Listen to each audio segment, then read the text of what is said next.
চলো আজকে আমরা একটু বেরিয়ে যাই একটা মন্দিরের উদ্দেশ্যে। সেখানে গিয়ে একটু পুজো দেব আর একটু ঘোরাঘুরি করব, অনেক দিন যাওয়াও হয় না। তো আকাশে ভীষণ মেঘ করেছে, তবু বেরিয়ে পড়ছি যে যাব করে আজ যাওয়া হয় না। তো চলো আমরা আজকে যাই। কোথায় যাচ্ছি না যাচ্ছি তোমাদেরকে দেখাবো। কেমন আছেন সবাই? আশা করছি ভালোই আছেন, আমিও খুব ভালো আছি। তো পৌঁছে গেলাম। রাস্তায় ভীষণ ঝড় উঠেছিল, তো এখন একটু কমেছে। একটু দাঁড়িয়েছিলাম একটা দোকানে, তো দেখো কত বৃষ্টি পড়ছে। আবারও চলে এসছে বৃষ্টি।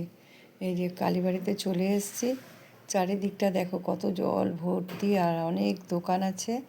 আর এই দেখো এই দোকানটা থেকে আমরা পুজো কিনবো, কিন্তু ভীষণ বৃষ্টি। তার মধ্যে আমার কর্তামশাই একটা 200 টাকার নোট কুড়িয়ে পেয়েছে, পুরো ভিজা এই দোকানের সামনে। মা নিস্তারিণীকে দিয়ে দিয়েছে।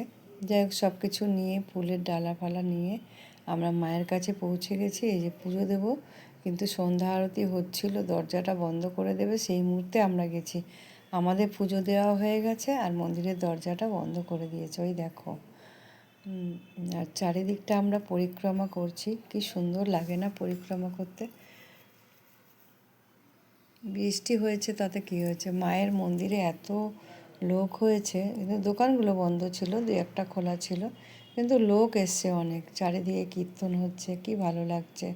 তারপরে আমরা একটু বসলাম, বসে টিপ পড়লাম আর পুজো দিয়েছিলাম। সেই ফুলের পুজোর ঝুড়ি টুড়ি সব নিলাম, চন্নমৃত্যু খেলাম, খেয়ে তারপরে একটু মায়ের কাছে বসে ঠাকুরকে সমস্ত কিছু জানাচ্ছিলাম। তারপরে বললাম যে চলো একটু ওইদিকে শিব মন্দির আছে, একটু দেখে আসি। তো শিব মন্দির ভোলে বাবাকে একটু নমস্কার করে নিলাম।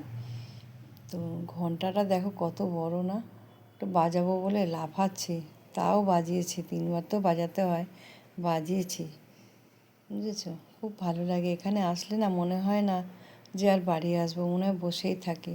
একটু গঙ্গার পাড়ে যাবো ভেবেছিলাম, যাওয়া হয়নি, ঝড় বৃষ্টি তো, তাই আজকে যাইনি। পরে আর একদিন যাব, তখন গঙ্গার পাড়ে যাব। এই যে একটু টিপ পরে নিলাম মায়ের কাছে, দেখো। তারপরে আমাদের ঝুড়িটা দিয়ে দিল। ফুলের দোকানে এসে আমরা জুতো পরে ঠাকুরের প্রসাদ টোসাদ সব প্যাকিং করে নিয়ে বাড়ির দিকে চলে আসবো। দেখো বাড়িতেও চলে এসেছি। আরও কী নিয়ে এসেছি দেখো, দেখো ব্যাগে রয়েছে সব। যাওয়ার সময় জানো পুরো ভিজে গেছি, তা কী করবো, তবু মায়ের কাছে গেছি, ভিজে হলেও গেছি মায়ের কাছে। আমি জানি বেরিয়েছি যেকালে একবারে মায়ের কাছে পুজো দিয়ে তবে বাড়িতে যাব। দেখো বাড়িতে চলে এসেছি, ব্যাগের মধ্যে সমস্ত কিছু কেনাকাটাও করেছি, 2-1টা জিনিস এনে রেখে দিই, তারপরে কাপড় চোপড় ছেড়ে তোমাদেরকে পরে দেখাবো। আর এর মধ্যে রয়েছে প্রসাদ ঠাকুরের। এই দেখো এর মধ্যে কি রয়েছে, ছাতা, দাদু ভাইয়ের জন্য একটা ঝুনঝুনি, এসব নিয়ে এসেছি। ভেবেছিলাম জামা টামা কিনবো, তো এত জল হচ্ছে না। আর এই দেখো এর মধ্যে অনেকগুলো ধূপকাঠি নিয়ে এসেছি, খুব ভাল লাগে। শেওড়াফুলিতে গেলে আমরা ধূপকাঠি নিয়ে এসেছি। যে গোপালের জন্য জামা, লেবু, 2টো ছাতা নিয়ে এসেছি, একটা কর্তামশাইয়ের জন্য, একটা আমার জন্য।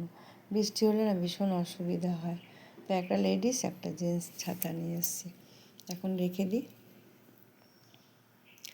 তো ধূপকাঠিগুলো একবারে ঠাকুরের জায়গায় রেখে আসবো।